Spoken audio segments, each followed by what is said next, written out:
ಅಧಿಕಾರಿಗಳ ವಿರುದ್ಧ ಒಂದು ಘೇರಾವ್ ಹಾಕುವಂತದ್ದು ಇರಬಹುದು, ಧಿಕ್ಕಾರಕ್ಕೆ ಹೋಗುವಂತದ್ದು ಇರಬಹುದು. ಇವತ್ತು ಮೊದಲನೇ ಬಾರಿಗೆ ಪೊರ್ಕೆಯನ್ನ ಹಿಡಿದು ಮಹಿಳೆಯರು ಸರ್ವೆ ಮಾಡ್ಲಿಕ್ಕೆ ಬಂದಿರುವಂತಹ ಅಧಿಕಾರಿಗಳ ವಿರುದ್ಧ ಆಕ್ರೋಶ ವ್ಯಕ್ತಪಡಿಸಿರೋದು, ಮತ್ತೊಂದು ಕಡೆ ಕಲ್ತುರುಟಾಗಿರೋದು. ಇದಿಷ್ಟರ ನಡುವೆ ಪೊಲೀಸರು ಅಲ್ಲಿರುವಂತಹ ರೈತರನ್ನ ವಶಕ್ಕೂ ಕೂಡ ಪಡ್ಕೊಂಡಿದ್ದಾರೆ. ಹೇಗ್ ನೋಡ್ತೀರಾ ಸರ್? ಯಾಕಂದ್ರೆ ಆ ಭಾಗದ ಸಂಸದರಾಗಿ ನೀವು ಯಾವ ತರ ನೋಡ್ತೀರಿ? ಅಂದ್ರೆ ಇದು ರೈತರು ಏಕಾಏಕಿ ಏನು ಈ ಪ್ರತಿಭಟನೆ ಇವತ್ತು ಸ್ವಲ್ಪ ಅದು ಏನು ಹೇಳ್ತೇವೆ ಸ್ವಲ್ಪ ಲಕ್ಷ್ಮಣ ರೇಖೆ ಮೀರಿ ಹೋಗಿದೆ ಅಂತ ಇವತ್ತು ಮೀಡಿಯಾದಲ್ಲೆಲ್ಲ ಬರ್ತಾ ಇದೆ. ಅಂದ್ರೆ ರೈತರು ಕೂಡ ಬಹಳ ಶಾಂತಿಯುತವಾಗಿ ಹಲವಾರು ತಿಂಗಳುಗಳಿಂದ ಸತತವಾಗಿ ಪ್ರತಿಭಟನೆ ಮಾಡ್ತಾ ಇದ್ದಾರೆ. ಸರ್ಕಾರಕ್ಕೂ ಕೂಡ ಮಂದಟ್ಟಾಗಿದೆ ಇದು.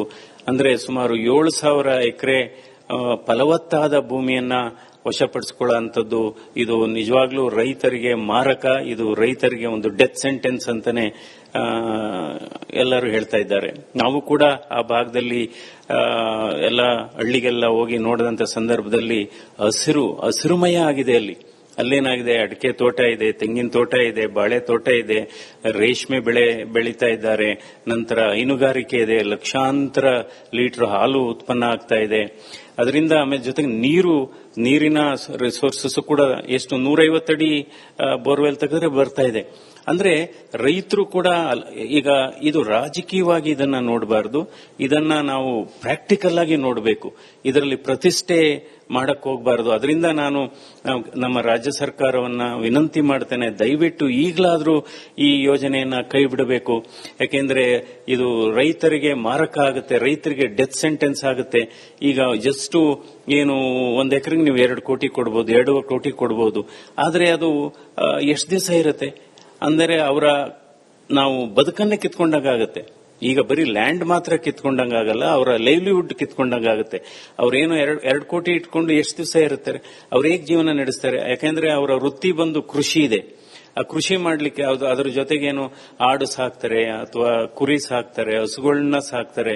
ಸೊ ಜಮೀನೇ ಇಲ್ದ ಮೇಲೆ ಅದನ್ನು ಸಾಕಕ್ಕಾಗಲ್ಲ.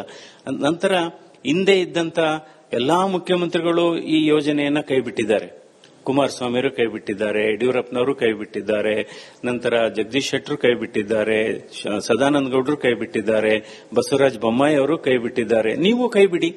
ಅದೇ ಯಾಕೆಂದ್ರೆ ಯಾವುದೇ ನಮ್ಮ ಈ ಪ್ರಜಾತಂತ್ರ ವ್ಯವಸ್ಥೆಯಲ್ಲಿ ಡೆಫಿನೆಟ್ ಆಗಿ ನಾವು ಜನಾಭಿಪ್ರಾಯಕ್ಕೆ ಮನ್ನಣೆ ಕೊಡಬೇಕು.